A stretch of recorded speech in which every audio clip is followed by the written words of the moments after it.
Hello, I'm And Dylan. I'm Keon. This is Zenith, that podcast where all we're doing is sitting up in a tree because this week we watched Duel, Written by Terry Nation directed by Douglas Camfield. and aired on February 20th, 1978. Yeah, So, we're like more than halfway through the first season of the show already. That's Yeah. exciting. yeah, it is. It's going by really fast, mainly because it's a pretty good show. And we're on series 3 of Reboot Doctor Who for our other podcast. So, this one is sort of just a breath of fresh air, a relief, something you actually look forward to after, the Yeah, give it series 3 shenanigans. give it 2 months. But anyway, Duel. Probably one of the most beloved episodes of all of Blake's 7.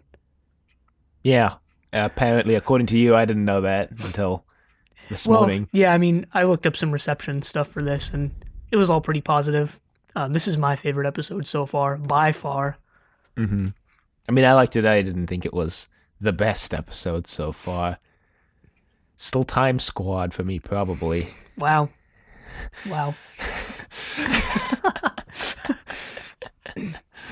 This one has so many cool things in it. It has Travis. Yeah, but it's also got some classic Terry Nation dialogue sprinkled through. Basically, everything Travis says in this episode is like super Terry Nation. Yeah, that's something I actually noticed too. This script doesn't feel like it was cleaned up by Chris Boucher nearly as much as, say, last week or, just any of the weeks before, save for maybe like the way back. Well, except Avon's lines, I mean, guess. Even Avon's lines, they don't have that snappy, natural feeling. Not even natural, because Chris Boucher's dialogue doesn't really even feel natural either. It just feels a lot quicker and more witty, I guess. Anyway, it starts with two characters we've never seen before. Who look very blue in this opening scene. They look blue in this one scene, so but they look completely normal after this, so I didn't know what was up with that. Maybe they're aliens, obviously, so maybe they can change their appearance. Maybe they were trying to look more human for Travis and Blake. Maybe it was just some weird lighting effect when they were filming the first scene. The final copy comes out like, oh god, they look blue in the first scene. What are we gonna do? They're like, we don't have time to reshoot it. Just ship it. Just pack it up and ship it. Like, oh god, Cinefar isn't even wearing a bra. What are we gonna do? Oh yeah. That was a bit impossible not to notice. Yeah. Must have been very cold wherever they were filming. But it looks like she's got like green lipstick on too, which is just with the blue face. I was gonna say blue face makeup, but we don't even know if it was makeup, so the blue face. It really looks like they actually did something to make them blue intentionally and then just either forgot or stopped caring after the first scene. Yeah, it does. Anyway, this is Cinefar, like we mentioned, and Girok. Girok. Girok is sort of not wise, but just old. Just an old lady, and Cinefar's a young lady. Who, based on the ending of the episode, is probably wiser than Girok. Yeah, Girok's just there to moan and complain, really. And spur on the violence. She's just like, I didn't choose to have this power given to me. Yeah, they both have titles. I forgot what they were, but there's some cryptic dialogue about their titles here in this first scene. And they see they're looking up at the stars and they see ships. And they're like, oh, cool. Yeah. And they're like, we gotta do some stuff. And they're like, why? Yeah, most of the dialogue here is pretty cryptic. You don't really know what's going on. And then we cut to one of the most questionable space shots of this entire show so far, which is the 3 pursuit ships that Travis ordered in, I guess, Seek, Locate, and Destroy, just sitting completely still in space. This is a completely still shot with no motion at all anywhere on screen. Just wait till we get to the shootout, I was actually surprised because that shootout is just extremely just low budget and not even done visually on screen in any way, yet somehow manages to be just absolutely great. It's great because it's low budget. But yeah, this shot was just completely stationary, and I was just like, wow. Well, a lot of the Liberator shots are too. The Liberator... Not in this story. Not in this story, but you see the Liberator move a lot. Yeah. So it's not stationary in that sense, but it doesn't look like natural movement. It sort of just looks like someone's stringing along, which they are. Yeah, but at least it's moving. This was just looks like someone took a picture of 3 ships, photoshopped them onto a space background, and then just called it good. Hey, you don't know what kind of technology they have. Maybe they can just float completely motionless. I guess it's not floating because they're in space, but you know what I mean. Anyway. Yeah, but it just looked wrong. Anyway, Travis is apparently commanding all 3 fleets, so we only see one room with like 3 people in it. And he has this companion, and she's a mutoid. At first, you don't know like what she is. You're just like, oh, is she an android? Is she a robot? Cyborg? What is she? But she's a mutoid, which are apparently mutants or just modified humans. Actually, I don't think we ever even learn exactly what they are, but I think they're modified. It's implied that they're modified because the mutoid explains that humans call them vampires, but they call humans unmodified. So yeah, and there's some I don't know if it's really backstory stuff, but the mutoid later says that she doesn't have her memories from before. So yeah, we get some great Terry Nation dialogue here, where Travis is like, "I understand your need for blood plasma, but do you have to do it on the bridge?" Yeah, because she opens up her chest plate or whatever and puts sort of a long green cylinder, and this is where I have to mention Eureka 7 or Eureka 7 is how they actually pronounce it, which is an anime series and probably one of my favorite TV series of all time that's actually heavily inspired by Blake 7. And I've been trying not to mention it because I can just go on and on about it, and I don't want it to like take over the show, but this episode in particular is where I really saw the influence. So a lot of this stuff is later concepts from this are taken a lot into consideration in that show. So I mean, I don't know if probably no one listening to this watches anime or even cares, but if you do or if you want to check it out, Eureka 7, pretty good show. All right, I'll never watch it because I don't watch anime. So that's all on you, buddy. It's like Crime and Punishment plus Blake 7. What? Yeah, really. But yeah, the green zombies. The green cylinder is like an important image in that, and so is like the shootout is like it from this is like taken and done. I guess better in that. Although that's not hard. It's animated, so do it on half the budget. Anyway, now we cut back to the Liberator. Or not back for the first time. Yeah, they're having some quote-unquote witty banter. And Jenna's wearing a sort of space-themed outfit, so, perfect for space. I mean, it was pretty much her coolest outfit so far on the Jenna outfit watch. So. Well, it's been this, the jumpsuit. Actually, has she worn a jumpsuit? I don't remember. And, the floral pattern things, so, When they cut to the Liberator, Avon is sitting in what is quite possibly the most uncomfortable position on the show so far, because there's the little lounge area in front of like all the control panels that we mentioned, or I mentioned last week, and Avon's.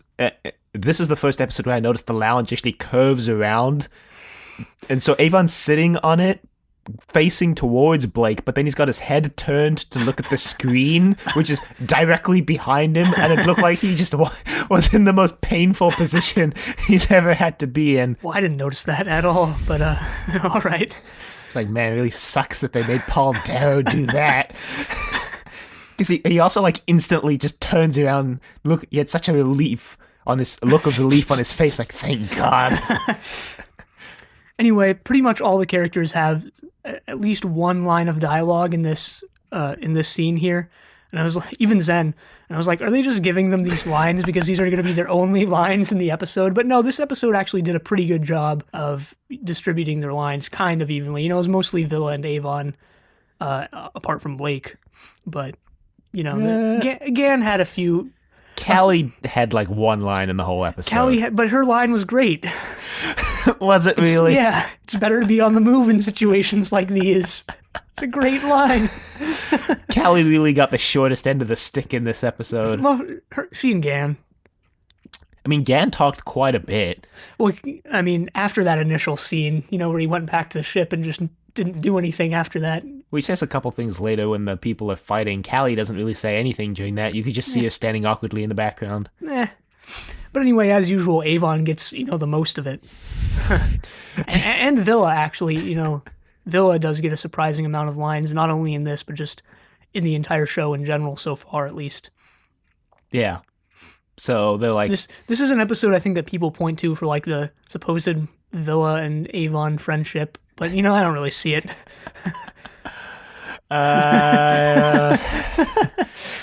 Seems more like vague antagonism, if anything.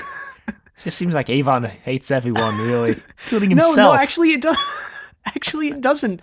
Based on his dialogue at the end of the episode, or near the end, just seems like he has an extremely hard time showing human emotion.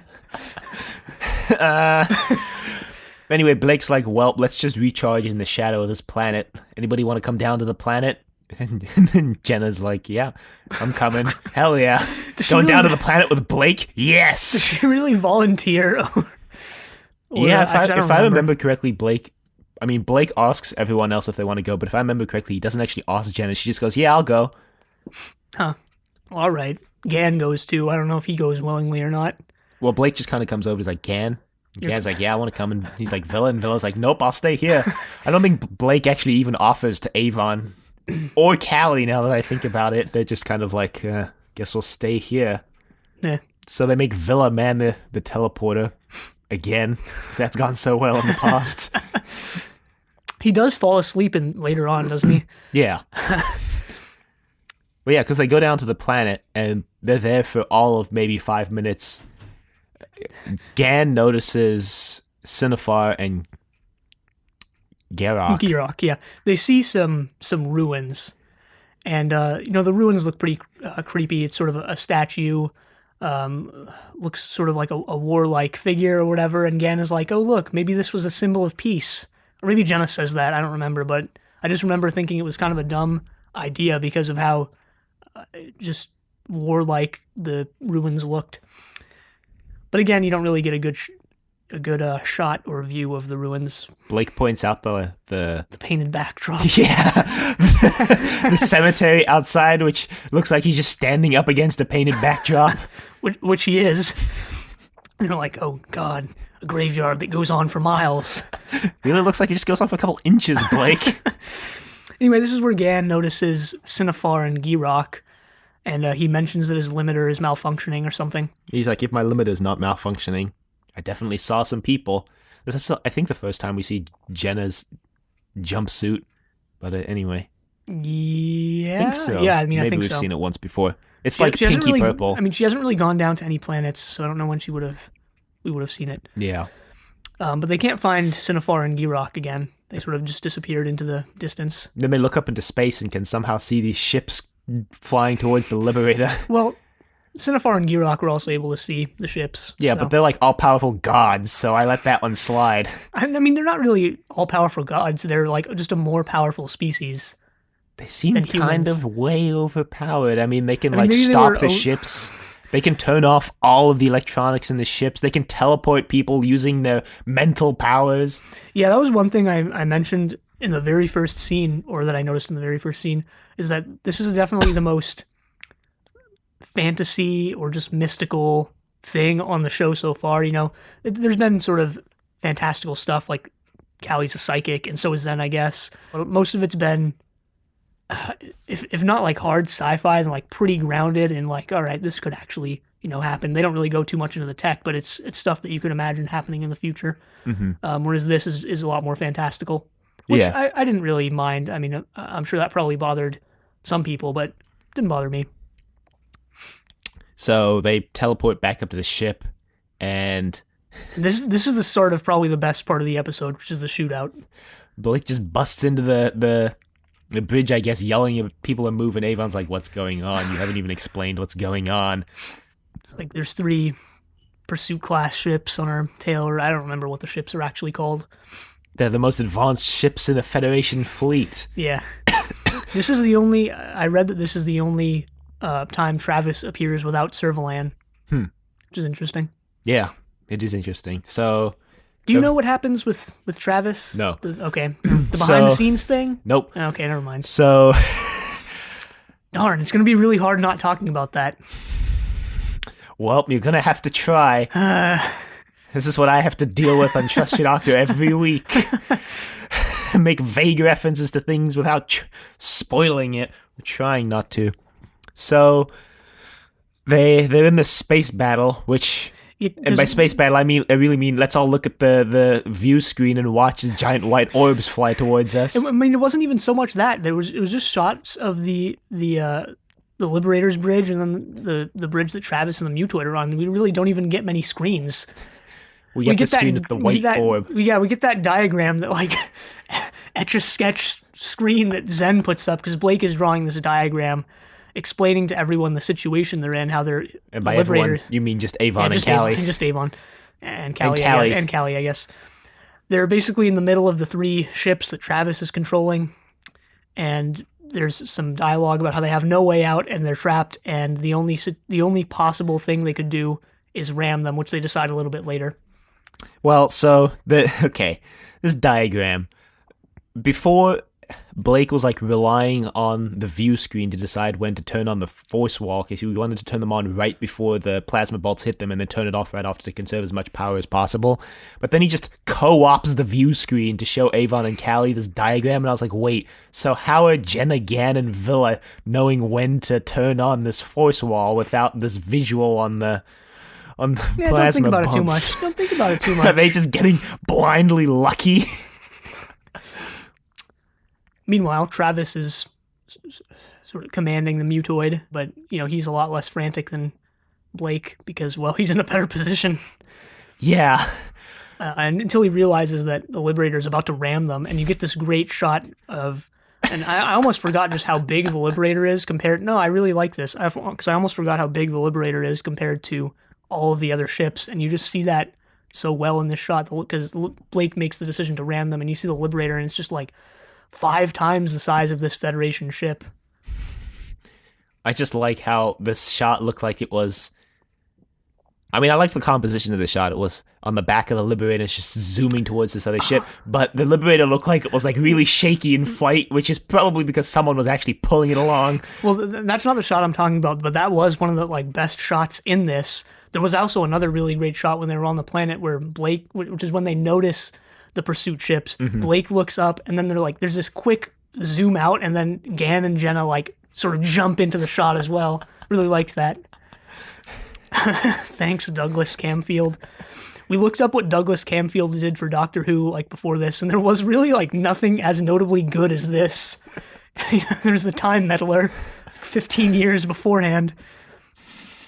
And I actually forgot to mention my award for this episode. Because so when they get down to the planet, Blake says down safely. So this was my Terry Nation Award for worst rephrasing. Down safe into down safely. Down safely. Thanks, Terry. Down and safe, sorry, not down safe. Mm-hmm. Terry. Yeah, also, Terry Nation calling just a shield a force wall. Once again, him trying to avoid, regular English. Regular English. He's, on this crusade to use as much weird, non-English English as possible. As much technobabble as possible. And it's not even, because force wall actually isn't even technobabble, it's just... nonsense? It's not even nonsense. It's just a more convoluted way of saying shield. Yeah, basically. Anyway, the shootout continues, and well, so as they're speeding towards the ship with Travis on, things are slowing down. Blake deduces which ship Travis is on because it's the only one that hasn't fired on them yet, and so things start slowing down and getting really weird, and you completely miss a line from Avon because there's just this static in the background. Yeah, you can't hear what anyone's saying, but there's a countdown, and this was just great. I just loved this slow motion scene. And because it's not just slow motion, it's also some lighting effects or whatever, or film effects. And they all look like purple, and they're glowing green, and the next second they're glowing blue, and yeah, it just looked great. Yeah, I'm not really sure how they achieved these film effects, but they were pretty good. I liked them. They actually showed up a little earlier when Girok was looking at the sky and communicating with, I think, Cinefar. The fringes of her hair kind of started to turn green and purple. Oh. But Blake and Travis get teleported down to the planet, And Travis immediately reaches for his gun and tries to shoot Blake, unsurprisingly. And Cinephile's just like, no, no, no, no, no. Yeah, they can't move. They can't attack each other, and they're rooted to the spot. And then Cinefar and Girock sort of explain their backstory and why they teleported Blake and Travis to the planet. Almost said Blake and Avon. So they're part of this race who had a name, but I forgot what it was.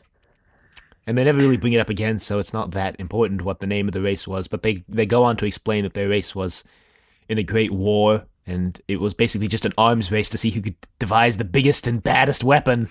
Yeah, so this is definitely, relevant for the time, but, I'm glad we've put that behind us. Ha ha ha ha. War never changes. And Travis is like, well, how'd the war end? And they're like, oh, we made a big weapon and killed everyone. And Travis is like, so you won? And she's like, it wasn't a victory. The war just ended. And Travis is like, so? The war ended. You won. And they're like, we're the only two people of our species left, you dead. Look, can you not see this bombed out planet we're the only two survivors on? Reminds me Actually, we don't know if they're the only two survivors, but that's what I thought they were. Reminds me a lot of Genesis of the Daleks, really. Terry Nation ripping plot threads from his own stories. Again. Yeah, again, this is just another thing that reminded me of Eureka 7, because that show gets really, ecological. I'd even call it an eco-drama. and yeah, this seemed highly related to that. And, well, so they basically set up the rules of this because they want nonsense. They want Blake and Travis to fight mainly for their entertainment. There seems to be something else going on here too near the end, but mostly just for entertainment. It's pretty boring just being on this planet forever. They're talking about how they want to teach them a lesson about war, I guess. Because Blake's just like, yeah, I am an enemy of the Federation. I'm gonna destroy it if I can. And they're like, so you want vengeance. And Travis says that he'll follow any order, no matter what it is, and that includes destroying Blake and his crew. And they're like, okay. That's kind of weird, Travis. There's a line, this isn't exactly what it is, but something along the lines of yeah, you two know how to kill, but you don't really know what it means to die, or something like that. Mm-hmm. Some dumb Terry Nation thing. I mean, I don't know. Travis is the most Terry Nation of the dialogue, really, in this story.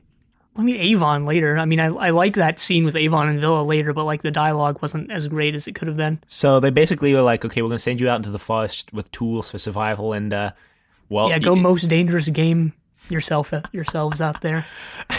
They also talk about neither of them have experienced the death of a friend, and Blake's like, actually, I've seen friends die, so that's not true. And they're like, well, you're going to have to deal with the death of a friend as well. And they teleport down Jenna. And the mutoid. Yeah, because Travis, I guess, doesn't really have any friends. So the mutoid being there is only a benefit to Travis, because he really doesn't care if the mutoid dies and she can help him out. But yeah, they give them weapons, sort of these blunt knives. And they're like, yep, there you go. And meanwhile, on the ship, actually, everyone's watching these events because they're also they're beaming these events. Pay-per-view. Yeah, and everyone on the ship is still... all the ships are still frozen. The only thing that's working are the life support systems, and the crews are unfrozen as well, so they can watch what's going on. But Avon later on tries to get the ship running, but he can't. Yeah, because the overpowered godlike beings on the planet have turned off all electronics in the ships except for life support. Anyway, the rest of the story takes place in the woods, so really cheap on the production team's part. Just head out into to a nearby forest or whatever. Yeah. Well, I mean, whatever works. At least it's a change from the quarry we get every other week. Yeah, and the definitely. Liberator bridge set we get every week. And, a nice change in location for the story itself. I really like how, and, this is something we mentioned early on in the show, is that each episode seems to incorporate a bunch of different things, to keep you from getting bored. So, The Web had that first segment, and then they got down to the planet. Mm-hmm. And other stories do that, too. So does this one. I thought they were going to drop that thing. Or they were going to drop that and, maybe go for more linear or straightforward or just set in one location stories, what they do in Doctor Who almost. But still could. No, but they're keeping it up. This episode really held my interest. You know, at first it had the them going down to the planet, you know, then the shootout, and now the contest between Avon, or keep wanting to say Avon instead of Travis, between Travis and Blake. Yeah. This story reminded me a lot of a later episode of Star Trek The Next Generation, and I'm 99% certain I'm not the first person to draw this comparison, but there's an episode of Next Generation, which is one of the few I can actually remember, because it's been so long since I watched Next Generation. It's basically considered like one of the best episodes of The Next Generation, called Darmok, and it's basically the Enterprise, if you haven't seen it, the Enterprise encounters an alien vessel, and they can't communicate with the aliens because like their translators aren't well, they think they aren't working, but they actually are to an extent. Spoiler. But so the alien vessel, in an effort to get them to communicate, beams Captain Picard of the Enterprise and then the captain of the alien vessel down to the planet, and then they basically set up a field that disallows the Enterprise from teleporting Picard out. So basically Picard and this alien captain are trapped on this planet and they have to learn how to communicate with each other. I mean, the similarities basically only extend so far as the captains of the two ships are beamed down onto a planet and forced into a situation where basically it's just the two of them. Yeah, that seems more like it's more inspired by this short story from like the 30s, probably one of the, I think it's a pulp magazine story actually, but like when science fiction was starting to get really popular, you know, they had those pulp magazines. So it's The Martian Odyssey by, I don't remember who it's by. Mm-hmm. But that story is about an expedition to Mars, and one of the people gets sort of stranded on Mars, so I guess kind of similar to The Martian, but he meets a Martian, and it's about them like trying to communicate and also survive and get back to where they need to go. Mm-hmm. And they, spoiler for that, I guess, I'll link it. It's actually a pretty cool story. They can't communicate. Well, they can barely communicate, but it's a really cool story. Yeah, I'm not going to spoil the ending of the Next Generation episode because it's actually, like I said, one of the best episodes of the show. I doubt I'm going to watch it, but you know. No, but I mean, someone listening might want to go watch it if they haven't. But it has a lot of things that you wouldn't expect going on, and it has kind of a nice ending, I think, so I'm not going to spoil it. And it's really well made, too. So, I mean, Star Trek was made on a pretty low budget, too, but they somehow made it look quite a bit better than Blake 7. But then again, it was the 80s, so... I mean, I've never watched Next Generation or any Star Trek, but if there's a lot of twists that also, I think, verifies or makes it even more related to, like, The Martian Odyssey, because, like, in those pulp magazine stories, and this is actually something we talked about in our Indiana Jones episode of our movie trilogy podcast, Triple Play, which is that in a lot of those adventure and science fiction and fantasy pulp magazines from, like, the 30s, 40s, or whatever, there'd be, like, a plot twist per page, or, like, the writers would be like, all right, every 200 words, there's going to be another twist. Doesn't matter what it is, just make it a twist. Just keep people reading. It literally doesn't matter. Yeah, possibly. I mean, I'd have to go back and rewatch the episode to be... I'm talking about this a lot because I've actually been reading a lot of these pulp stories lately. There's this one, I'll link this one too. There's this one called the Diamond Lens, I think, and that one is just like every 100 words, like it's a new plot twist. Like there's a seance and the guy's investigating a microscope and then he kills a man and then he steals a diamond. Jeez. The action never stops. Pure adrenaline. Reminds me a lot of the Fast and the Furious movies, actually. Now that I think about it, those movies are like every 20 minutes, they're like, let's throw in another plot element.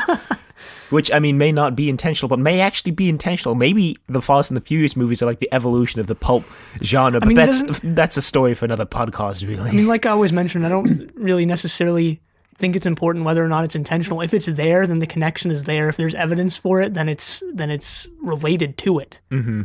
That's my opinion, which anyway. I've ranted about enough on both this podcast and our other podcasts already. So I don't know. I just wanted to bring up that similarity because it was something I couldn't get out of my mind while I was watching definitely the second half of the story because Darmok takes place on a planet where it's not like a wooded there's planet. There's no special effects and it's just a forest out back. Yeah, it's not like a big forest, but it is like they're on the edge of a forest near a mountain and they only have basic survival tools, like none of their technology works, so... Yeah, which is what Girok and Cinefar give them here. Mm-hmm. Just sort of blunt knives to attack each other with, so... Anyway, Girok's the biggest troll, and it almost feels like this scene was only included to pad out the runtime. Yeah, I'm pretty sure it was. Especially because in the scene right before this, they pretty much... Right before they send Blake and Travis off, they're like, you two we're gonna teleport. In more or less words, say that they're gonna bring one of their friends to, make the game more interesting. Mm-hmm. And then they, don't do that for another 5 to 7 minutes. Then this scene happens, and then they immediately do that. Anyway, Blake, we don't really know how big this area that they're in is, but it seems pretty big. And right away, Blake and Travis run into one another, and they try attack each other, but Travis is more successful. And this is, I guess, where you figure out that the knives are just blunt or wooden, because Travis slashes Blake a couple times, but it seems like he just sort of doubles over in pain. Well, Blake's getting distracted by Girox. Yeah, Girox is like jumping around and doing her thing. Anyway, and then Cinephile's like, wow, Girox, you jerk.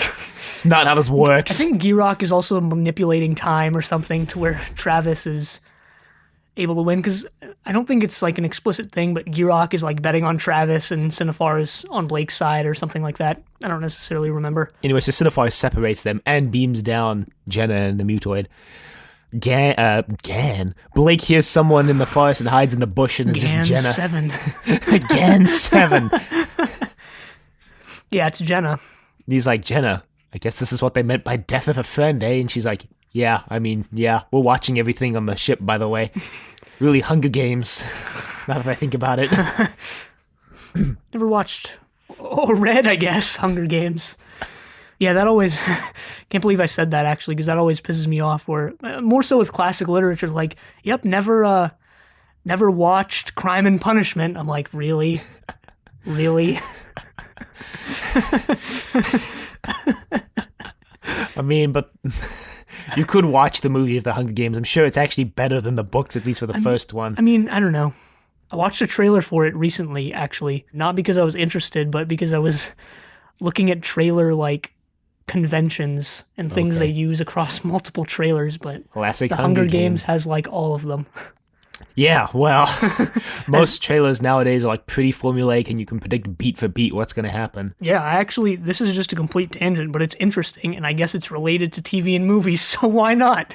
There's a song from a very unsuccessful, like, early 2000s, I think, war movie. I don't remember what it's called, but I'll find out. That's just used in most trailers nowadays, or most trailers for big movies. Mm-hmm. And apparently the movie completely bombed, and everyone hated it, but like the soundtrack was apparently really great, and this song is apparently great for just hitting all the right emotional beats, so it's used in a lot of trailers.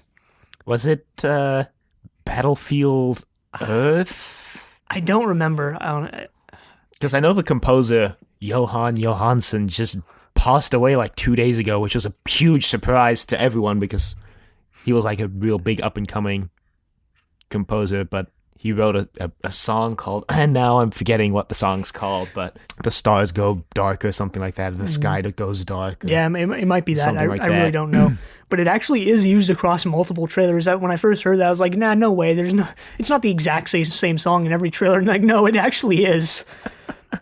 Anyway, so yeah, they go to sleep for the night. Travis makes like a trap, I guess. Yeah, and Blake's like, he's gonna make a trap probably. On the Liberator, somebody, I forget who, says that Travis is in a much better position because he's staying still and making a trap, whereas Blake is on the move. And Callie's like, no, much better to be on the move in a situation like this. And I really liked this line for some reason. I really liked Avon's next line when he's like, I'm gonna go to bed. And Villa's like, wait, how can you go to bed? Don't you care about Blake? And he's like, I've never understood the need to become irrational to show I care, nor have I understood the need to prove that I care either. So I'm just gonna go to bed. Yeah, I really liked that line. Probably one of my favorite moments in the entire show so far. And then he's just like, plus they're just sitting in trees doing nothing. Yeah, there's that too. Avon's really growing on me. I can see why he sort of became one of the most popular characters. This is also set up earlier and related to something that happens earlier where Villa compares Avon to Zen in the sense that he acts sort of machine-like, cold and uncaring, I guess. But yeah, I can really see that Avon actually does care. Yeah. Kind of, but I mean, he there's a heart of gold buried there somewhere. There's a point when Blake's talking with the people and he's like, my crew is with me by choice, and they cuts to Avon going, And anyway, so Jenna gets captured by the mutoid, and Blake's like, Jenna, what the heck with Jenna? Jenna, come on, man. We see the mutoid and Travis making something. We don't know what it is yet. And there's some dialogue between them because the mutoid needs to replenish its plasma supply or whatever. So it kills some bats and like drinks their blood. Oh yeah, this is my award for this episode. The Doctor Who award for greatest looking prop in the entire show. The bats just look like paper mache. It was done really poorly by like a 5th grader.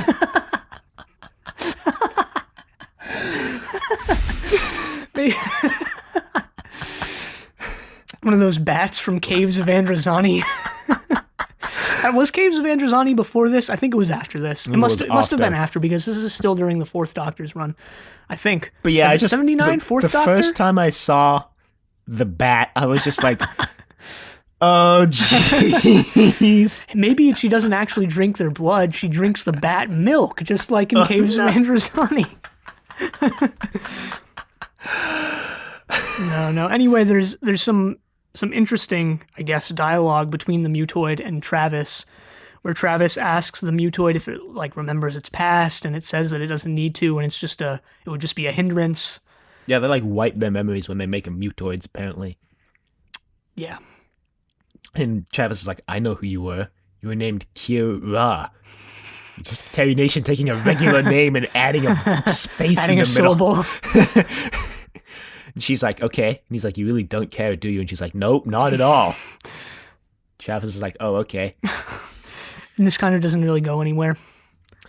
Anyway, so yeah, she's like, I need like actual blood. So Travis is like, yeah, well, just capture Jenna. And Jenna's all yours. Yeah. So that's when she captures Jenna then, right after that.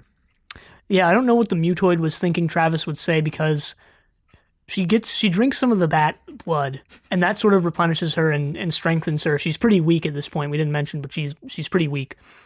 And Travis doesn't allow her to drink any more blood, but where would she get the blood from? From him, I think. Yeah, she was insinuating him? that she was going to take blood from Travis, and he was like, yeah no. Yeah, I think that's what I was thinking that's what it was, but I wasn't sure. Anyway, the next morning, Blake and Jenna are on the move again, and Jenna falls into the trap. Actually, I think the mutoid sort of captures her. Yeah. And then Blake goes after her, and that's when there's the trap, and Travis is like, do it now, to the mutoid who's supposed to cut this rope so the trap falls on them. But the knives are made out of wood, so she can't cut through the root. I was going to say rope, but I guess it's actually just a root they used fast enough. And we didn't explain the trap. It's just it's just a cage that falls on you, probably spiky, crushes you, and we get this tense scene where Blake has to save Jenna before the mutoid can cut the rope, and you don't find out what happens. Like, you see the thing fall, but Jenna's safe. They made it out just in time. I bet Blake starts fighting Travis, actually, this time. More equal footing. They make spears, and that's how they fight. I really liked this fight. The first fight between Blake and Travis. First physical fight, at least. First fair physical fight, because there was that one earlier, like 20 minutes ago. All right, I guess. Also, earlier Blake says something that confirms what I had predicted or assumed in Seek, Locate, Destroy, which is Blake saying that he leaves Travis alive because he knows how to beat Travis. Yeah, that's a little later. That was definitely earlier, at the beginning, when they were having that first discussion with Cinefar and Kira. No, it was at the end. Actually, no, you're right, it was at the end. Yeah, because it was one of the 3 reasons that Blake leaves him alive. Yeah, because they give Blake the option to kill Travis. Well, because that pretty much happens right now. In the fight, Blake is sort of victorious, and he's about to stab Travis, and he's hesitant, and you cut to Avon, and Avon shakes his head no. Avon's like, do it, come on, do it now. But Blake doesn't do it, both because of the reason you just mentioned, which Blake states in a couple minutes. Mm-hmm. And, I mean, also, I don't know. I think Blake's heart is usually in the right place, even though he usually takes an end to justify the means attitude. Mm-hmm. But I think he's sort of just hesitant to kill himself. Well, not kill himself as in, like, commit suicide, but kill, like, physically. Because there's a line earlier, and this is a line not taken, but it shows up in a lot of, like, war movies or just things that have to do with violence, is that attacking someone with a knife or a spear or sword or a hand-to-hand weapon is a lot different than pulling a trigger or sitting in front of a computer and firing a gun or something. So, yeah. So Blake doesn't do it, and Blake and Travis are teleported back to where Cinefar and Girak are. And, yeah. He also says, like, oh, yeah, I didn't kill him because I would have enjoyed it. And they're like, okay. Yeah. Cinefar congratulates Blake because he learned something that their race never learned until it was too late. And Girok, or I forget who, Girok or Zenithar, is like, Travis, you learned nothing. Well, yeah, they didn't actually say that Blake learned anything. They actually said, perhaps there was nothing for you left to learn. Yeah, something like that. So, they both didn't learn anything, but it's supposed to be like a contrast because Blake already knew what he needed to know and Travis is just too stubborn to learn anything. Anyway, yeah, more godlike powers here. They've already refueled the Liberator's power cell somehow. And so the Liberator goes zooming off and Travis is like, follow them. And he's like, you're the reason I failed, mutoid. Yeah, we get a shot of the mutoid like passed out. And I think again, Girok or Zenithar questions Travis about this, and he's like, no, I'll just leave her dead. But I think Girok and Zenithar, again, like, revive her somehow. They're like, she's not really dead yet, And he's like, yeah, I don't need her, though. And they're like, you're taking her back. We don't want to. You're taking her. So and then, so he's just like, you're the reason I failed. And she's like, I was weak. I told you I needed blood. And he's like, tell that to the court-marshals. We'll see if the court-martial takes that into a account. And, they head off. And Girok and Zenithar playing favorites. Well, I guess then again Blake won, but still kind of playing favorites lets the Liberator escape before. Well, that was the terms of the deal at the beginning. The terms of the deal at the beginning were whoever wins gets like a head start or something. Yeah. So like if Blake won and killed Travis, then they would let the Liberator escape, or if Travis won, they would keep the Liberator there so that they could destroy the Liberator. Anyway, that's how it ends. Really great episode. Yeah, it was pretty good. I just liked how there were so many concepts just shoved into one story. Usually like when they do that. Kept my interest. Yeah, I mean, that was good, but the better part was how it didn't, like, it gave all those concepts good time in the sun, and it wasn't just concept, listen to me. Well, it had the ecological stuff, which, I always like. Good had that Crime and Punishment influence. I mentioned Crime and Punishment like 5 times during this episode, but like, yeah, if you're writing ecological ideas into your story, then you're necessarily dealing with Crime and Punishment. So, there you go. Have you read Crime and Punishment? No, I've read a couple chapters of it. One of the best things I've ever read. Yeah, the translation I had was like really dense and boring. Yeah. There's a new translation that came out like I think just 2 or 3 years ago. Yeah, read that one. Yeah, I will eventually when I get there. Although somehow I made it through Sound and the Fury, but I actually liked Sound and the Fury, and that book was like pretty dense and difficult to get through. Really. Yeah, As I Lay Dying is a better William Faulkner book. I mean, probably, but I don't know. I really enjoyed Sound and the Fury. Should read Crime and Punishment and I don't know, because there's Pride and Prejudice and Zombies. Yeah, I don't think there's one of those for. I'm sure there is one for Crime and Punishment. I'm sure they wrote more after the huge success that was Pride and Prejudice and Zombies, and I'm sure one of them is Crime and Punishment and something, because there's Sense and Sensibility in something else too. God, gotta read Crime and Punishment though.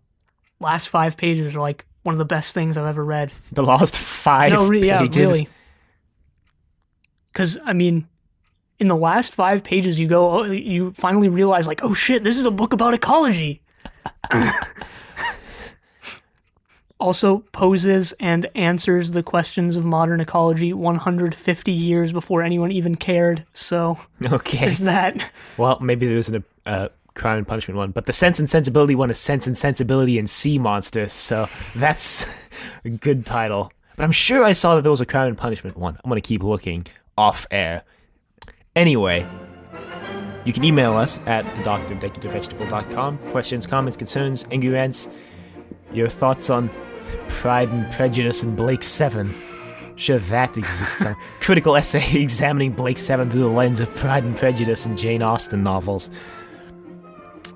You can find us on Apple Podcasts and Google Play at Zenith, a Blake 7 podcast, and you can find us on YouTube at Decorative Vegetable. Be sure to leave a rating if you like the show. Check us out on Facebook, Trust Your Doctor. Like us on Facebook. Also check us on Twitter at TYD Podcast, and follow us on Twitter. And next time we're watching Project Avalon, but until then, the end.